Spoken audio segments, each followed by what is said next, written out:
लगता है यहाँ किसी फिल्म की शूटिंग हो रही है। यहाँ कोई कैमरा निर्देशक, कोई यूनिट तो दिखाई नहीं दे रही। चलो इन्हीं महाशय से पूछ लेते हैं। बम बम महादेव। इस वीराने में मेरे प्रभु का जयकारा लगाने वाला कौन आ गया? अरे नारद जी, आप यहाँ भी? नारद? मैं नारद नहीं महाशय, मैं पत्रकार हूँ। अरे भाई, कर्म और प्रवृत्ति से तुम नारद ही लगते हो। क्या पता? अरे भाई, इस मृत्यु लोक में तुम्हें पत्रकार ही कहा जाता होगा, लेकिन हमारे युग में तुम जैसे भटकते हुए बिन बुलाए आने वाले सिर्फ नारद जी ही थे। कहो कैसे आना हुआ? बस यहाँ से गुजर रही थी, ये सब देखा तो लगा किसी फिल्म की शूटिंग चल रही है। बाय द वे, कौन सी फिल्म की शूटिंग चल रही है? ये फिल्म की शूटिंग क्या होती है भाई? वाकई परफेक्ट कलाकार हो। कलाकार? कलाकार नहीं, रावण हूँ, रावण, लंकेश। रावण? हाँ, रावण, लंकेश। इस मृत्यु लोक के मानवीय मूर्खता का जायजा लेने आया हूँ। मतलब हम मानव मूर्ख हैं? निसंदेह। अरे पत्रकार जी, मानवीय मूर्खता के एक नहीं अनेक प्रमाण हैं इस मृत्यु लोक पर। तो फिर अपने श्री मुख से ठोस प्रमाण प्रस्तुत कीजिए लंकेश जी, ताकि मैं टीवी पर आत्मविश्वास के साथ प्रसारित कर सकूं।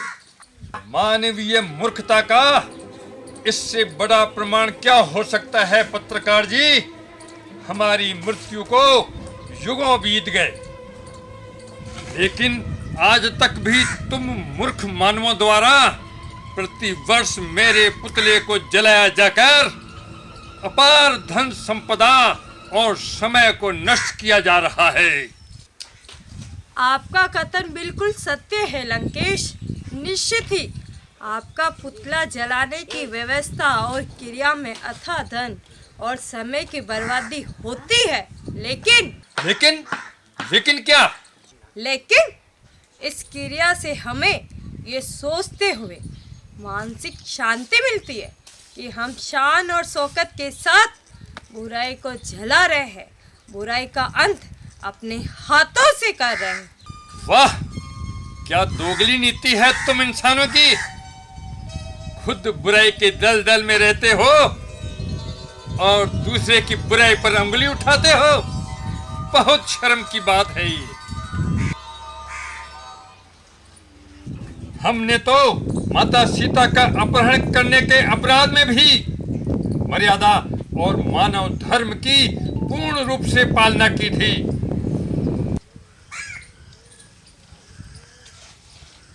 हाँ, पूर्ण रूप से सक्षम होते हुए भी हमने माता सीता को हमारे महलों या रंग महल में नहीं, सम्मान के साथ अशोक वाटिका में रखा था। वो तो ठीक है, फिर भी आपने माता सीता का अपहरण करने का अपराध? हाँ, हमने माता सीता के हरण का अपराध किया था और उस अपराध की सजा स्वयं सीता मैया के वनवासी पति श्री राम के हाथों मिली थी। लेकिन आपके इस मृत्यु लोक में नाबालिग मासूम बच्चियों और महिलाओं की अस्मत लूटने वाले भी कुछ तो अपने प्रभाव के दम पर बड़े शान से राज सिंहासन पर बैठ जाते हैं और कुछ अपराधी बड़े शान से ठिठोली करते हुए हमारे पुतलों पर तीर चलाते हैं।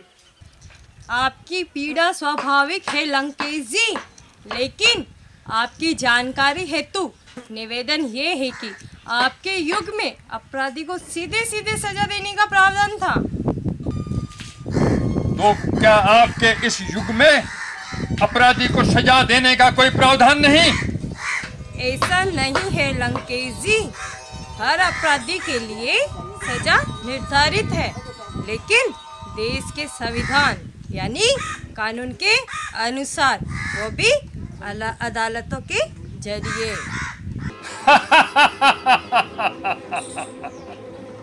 और अदालतों में अपने प्रभाव या दौलत के दम पर अधिकतर अपराधी दोष मुक्त हो जाते हैं। यही होता है ना आपके इस मृत्युलोक में।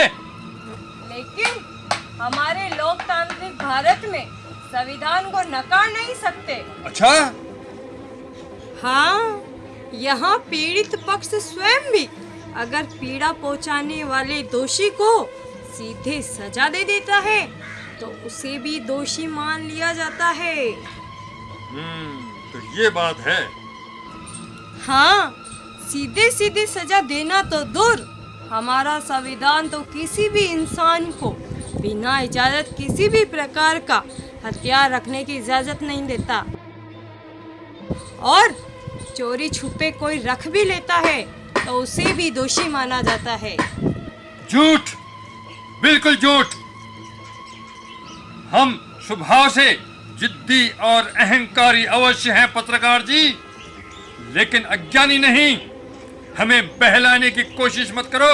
हम सब जानते हैं निष्कृष्ट, कपटी व अपराधी प्रवृत्ति वाले बुरे इंसानों को सीधे सीधे सजा देने के लिए तुम्हारे ही संविधान ने 18 वर्ष से ऊपर के हर इंसान को 2 धारी हथियार दे रखे हैं।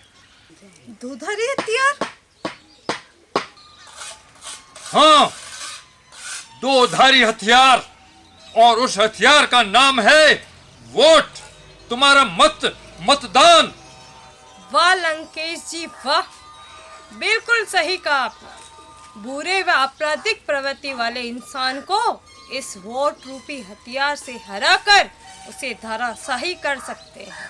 और उसी वोट रूपी हथियार से भले व अच्छे इंसान को जिता भी सकते हैं। हो गया ना तुम्हारा वोट 2 धारी हथियार। हाँ लंकेश जी, उसी हथियार से बुरे व आपराधिक प्रवृत्ति वाले व्यक्ति के आका को यानी उसके मुखिया को भी सजा दे सकते हैं। तो फिर जाओ, समस्त मतदाताओं को आगाह कर दो कि अपने 2 धारी हथियार को अच्छे से धार लगा लेवे और आगामी चुनाव में निष्कृष्ट, कपटी, स्वार्थी और बुरे उम्मीदवार को धराशायी कर दे। वेरी गुड पत्रकार जी। अरे वाह लंकेश जी, आप भी अंग्रेजी जानते हैं।